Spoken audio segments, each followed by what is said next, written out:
इचलकरंजीच्या विकासासाठी आमदार राहुल आवाडे यांनी भरघोस निधी आणला।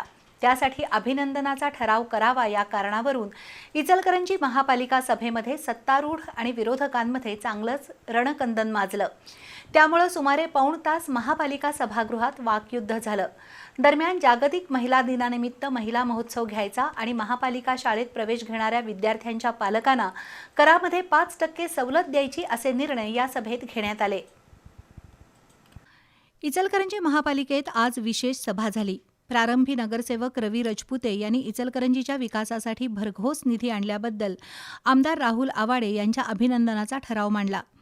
त्याला आक्षेप घेत विरोधी पक्षनेते उदयसिंग पाटील यांनी खासदार धैर्यशील माने यांनीही भरीव विकास निधी आणल्याचं सांगितलं। त्यामुळे त्यांच्याही अभिनंदनाचा ठराव करावा असा मुद्दा आला। त्यावरून सत्तारूढ आणि विरोधकांमध्ये जोरदार शाब्दिक चकमक उडाली।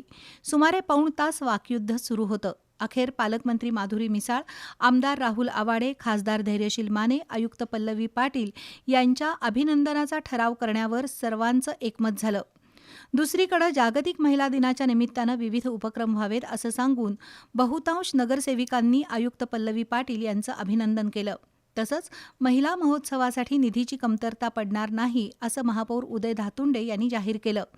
दुसरीकडे महापालिकेच्या शाळेत प्रवेश घेणाऱ्या विद्यार्थ्यांच्या पालकांना घरफाळ्यात सवलत देण्याचा निर्णय या सभेत झाला।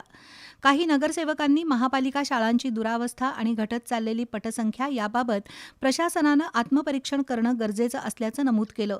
सुमारे 3 तास चाललेल्या सभेतील चर्चेमध्ये उपमहापौर अनिल डाळल्या, विठ्ठल चोपडे, तानाजी पोवार, रवींद्र माने, राजू बोंद्रे, प्रदीप धुत्रे सहभागी झाले होते।